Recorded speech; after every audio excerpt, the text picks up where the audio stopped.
Ramsuratkumar, Yogi Ramsuratkumar, Yogi Ramsuratkumar, Jaya Guru Raya. Rama Rama Rama Rama Rama Rama Rama Rama Rama Rama Rama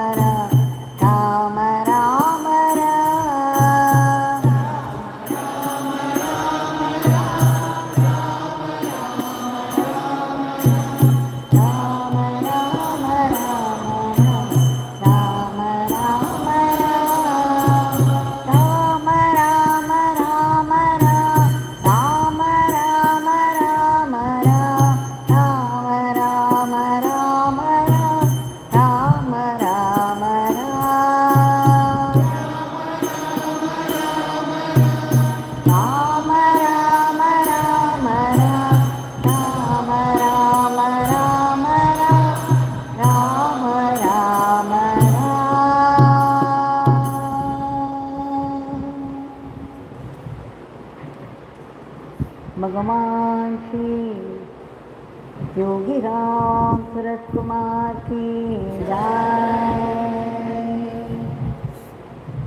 Sarvam Yogi Ramsuratkumar Namastu.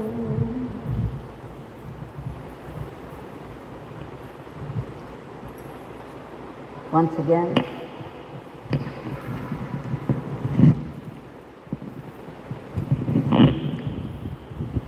it's been a fortune, a great fortune, to be able to gather here and sing His powerful, auspicious name.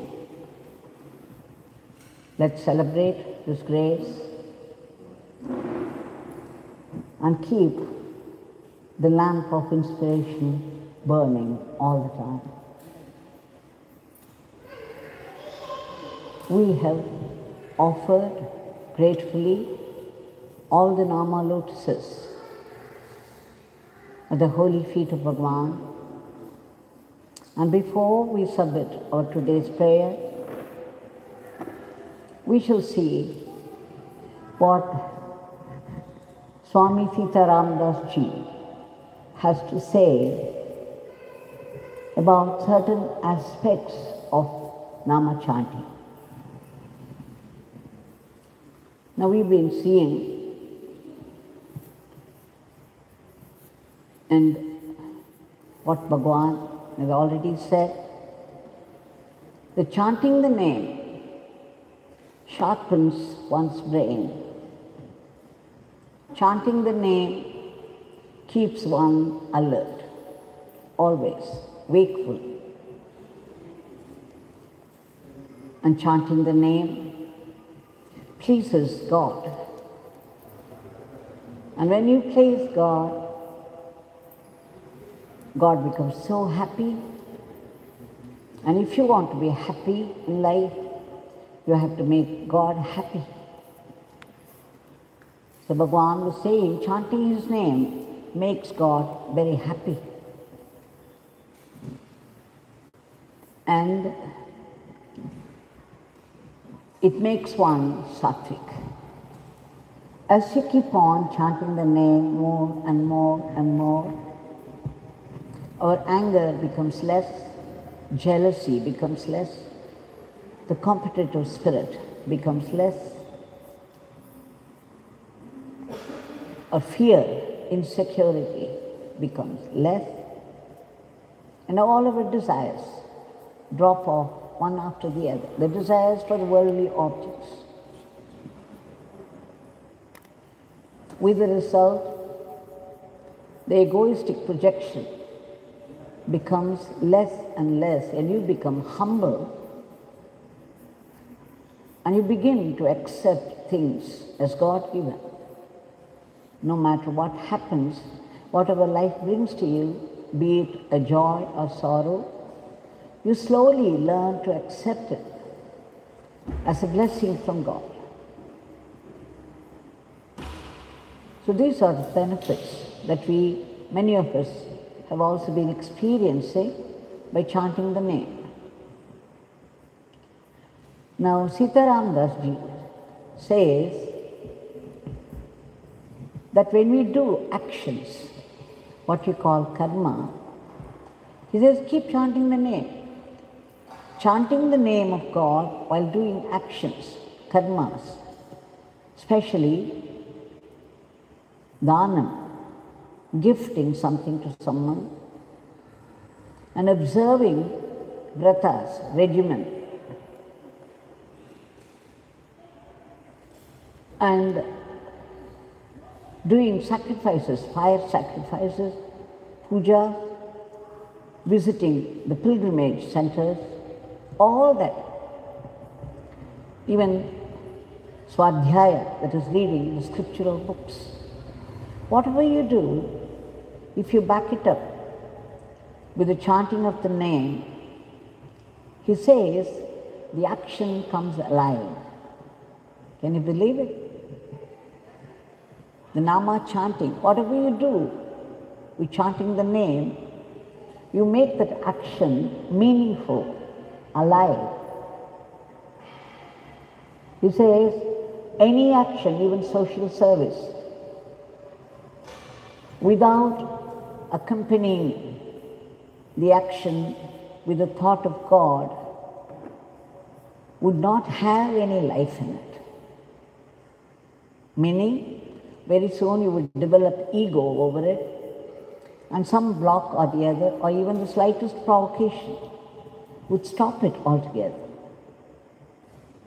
So he says, whatever action you do, you accompany it with the chanting of the name. We saw yesterday how important it is to keep silence, to observe silence, at least for some time. God gives you every day, in the morning, you have 24 fresh hours to do what you like with it. And we always start every day with the chanting of the Divya Mangala Nama of Bhagwan. Now, yesterday we saw how he prescribes minimum 3 hours of chanting even for the grihasthas, the householders. 2 hours you can chant loudly, 1 hour you keep mauna, you do it silently. Some people have asked me whether you should do 3 hours chanting and then 1 hour silence. For a householder, especially mothers, it will be very difficult with children around. So, one can adjust one's life accordingly. It's not strictly so, but if it is possible, please do it. So we saw this maunam, and the chanting the name is the first step towards dhyana, the concentration. As we saw some 2 or 3 days before, how Papa Ramdas said that he was chanting and chanting ceaselessly for 3 years. And when he sat in one place, suddenly, by a prompting from inside, he went into deep meditation. There was no struggle with thoughts. So meditation happens as a consequence of chanting of the name. You don't have to sit and struggle, close your eyes and struggle your way into meditation. It happens. Every nama that you chant purifies. It does its transformation work. And slowly, slowly, as I've been saying the past 2 or 3 days, that when the nama shifts from the tip of the tongue to the throat, and from the throat to the heart region, deep meditation happens. And what's more, you feel a burst of love, causeless love. Our love is always attached with strings. You don't love anybody without any expectations. It's no love either. It is attachment. It is based upon your ego. One slip, one lapse, on the part of the person whom you love, you know what happens. Now, this love that bursts out when the Nama descends into the heart region, the meditation happens and there's a burst of love. You begin to love every being, no matter how it looks and where it lives, whether it's animate or inanimate. Everything receives your abundant love. Now finally, as I said, it merges with the pranava, the Shabda Brahman, and then on, one small jump to the Parabrahman, the ultimate merger with the pure awareness. Now, Sitaramji goes on to say how one can develop witness consciousness chanting the name. We think each one is a very distinct path and they may not lead to this. In fact, when we chant here in the morning or the evening, if you do it properly, you would feel at the end of which you fall into a deep silence. It would be very difficult to come out with a word. The chanting done properly would automatically take you to silence. He says, when you sit for meditation and chant the mantra, the nama, gradually the prana, the pranic shakti, the pranic force inside, which has been moving about so restlessly, creating thoughts, words and actions, would begin to slow down. As I said before, your eating will become less, your sleep will become less, your going to the toilet will also become less. You don't have to be alarmed. Slowly, the body which is made up of food becomes subtler and subtler. And you get energy from the nama. Now when you sit for meditation, generally what happens, you chant Yogi Ramsuratkumar, Yogi Ramsuratkumar, and suddenly the thought comes, oh, I missed that. Somebody would have come, I forgot to meet him, or I didn't get up early in the morning, or something, a thought would come, and suddenly you realize it's a thought, and then you say, Rama, Rama, Yogi Ramsuratkumar, Yogi Ramsuratkumar. And then again, at 2 minutes, 1 or 2 minutes, another thought jumps up. And then you continue, Yogi Ramsuratkumar, Yogi Ramsuratkumar, Rama, Rama, and then the third thought. So as the thought also comes up with the nama, you ignore it and continue. Don't think you're getting thoughts. Don't try to struggle with them. Don't fight them out. Just let them. And concentrate on the name. Our Bhagwan Yogi Ramsuratkumar taught me this. He said, when you are in meditation, if the thoughts come, think that even these thoughts are Chaitanya. Every thought is also Yogi Ramsuratkumar. It comes from him, it's made up of him. And so, the minute you think, okay, this thought has come, and this thought is also Yogi Ramsuratkumar, and then you hold on to Yogi Ramsuratkumar and leave the thought behind. The entire creation, when you walk, when you come out of meditation and walk about, or do work, every object in the creation is there to remind you of the Creator behind it, the Supreme Intelligent Creator. So when you see a beautiful rose or a lotus, you admire its beauty, and suddenly you remember this has been created by Bhagwan. And your thought shifts to Bhagwan, and you leave the lotus and its beauty behind. This is how you hold on to the thought of God.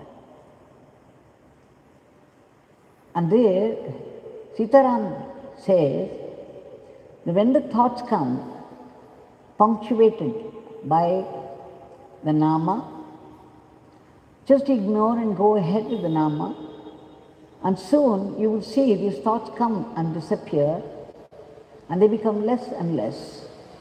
And you understand that you are seeing the thought, and therefore you are not the thought. You hear the Nama, you are not the Nama. So you begin to understand that you are separate from the thought. So slowly, slowly this feeling develops, and then you begin to see that you are witnessing the thoughts. You are hearing the Nama. You are chanting the Nama, you are hearing it. You are also watching the thoughts, and this would finally lead to this witness consciousness. Whichever way you see, it all means cleansing. The mind becomes purified, and when the purification takes place in full swing, you will get many, many divine experiences, and then at one point, even the Nama disappears. The Nama merges with the Shabda Brahman, and then the Shabda Brahman also stops. And then you won't be able to chant the name. I've heard Bhagwan say, "Oh, you people are all great. You are all chanting the name. This beggar is a dirty beggar. You see, he can't even bring himself to chant the name. This beggar forgets. This beggar is unable to chant." Even as he would be saying this, his two fingers, the thumb and the index finger, would be busy doing japa. Whatever he said is meant for the sadhaks. He would say, "My father has given this beggar only one work, and that is to remember God, not to forget Him at all, to remember God all the time." But you see, this beggar is lazy. This beggar is forgetful. And whenever he forgets a name, he falls sick. So that's a warning to us. He has already warned us, when there is a gap in the Nama chanting, your fate, based upon your past karmas, would be waiting around. The Nama, as long as the Nama is there, sitting on your tongue, the fate would not be able to enter your life. But once you forget that small gap, then fate would enter and starts playing up. So one has to be vigilant all the time. And we have all had that experiences whenever we forget the name, how we suffer from something or the other. So these are some of the things that we have to remember. When we chant the name, remember to chant at least 1 hour in the early hours of the morning, and at least half an hour at noon or afternoon, and 1 hour in the evening, the Sandhya Kala, the meeting of the day and the night, the dusk. And among these three, at least 1 hour you can keep silent and chant silently. Now we shall offer our today's prayer at the lotus feet of Bhagwan.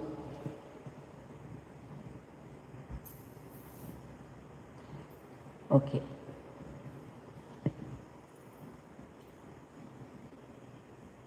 We beg you again and again, Bhagwan, crores of times, for your immediate divine intervention to free the entire humanity from the clutches of these virulent viruses and bring back a dharmic normalcy in all aspects of life in all places.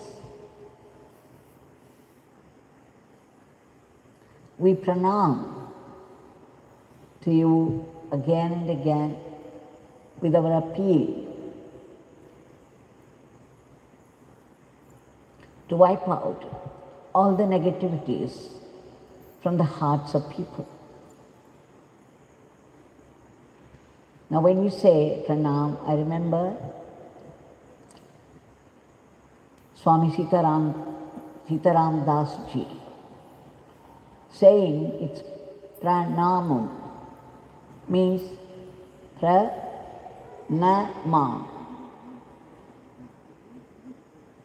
pranamam, meaning not mine. So when you do pranam to somebody, it means you are bowing before, saying, this body that is doing namaskar to you is not mine, it is yours. I am not the body, this is not mine. So you begin to disown your body, offering it to God, saying, God, it is your body, not mine. He says that's the meaning of pranamam. Pranamamyaham. I'm doing pranam to you, saying that this body which is doing pranam to you is not mine, it is yours, to do what you like with it. So we pranam to you again and again for the removal of these powerful vasanas by which the whole world is shaken today, inviting the present situation by some collective karma. We beg you again to arrest the rapid spread of the diseases, enter those appropriate medicines so that these viruses could be killed once for all. And we beg you to bless all those great warriors who have been fighting the disease in the field of life. At the very risk of their lives, and give them protection and all-round welfare. We beg you again, with pranams, to give a lift to our economy, and above all, we pranam to you again and again, crores of times, for constant remembrance of your name. Please bless us to remember your name, auspicious name, all the time. And please give us that attitude, the attitude of being an instrument in your hands.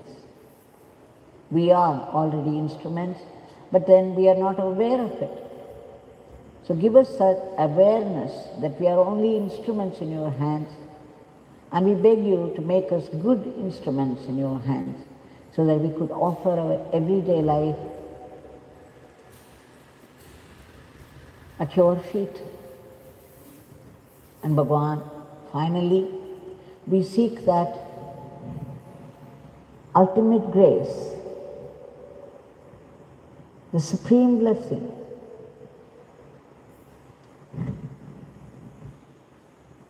which will transform us completely, for complete purification of our heart and mind, so that we could see only your presence everywhere, your leelas in all happenings of life, and your grace, your blessing, a definite blessing, even in the most cruel sufferings of life.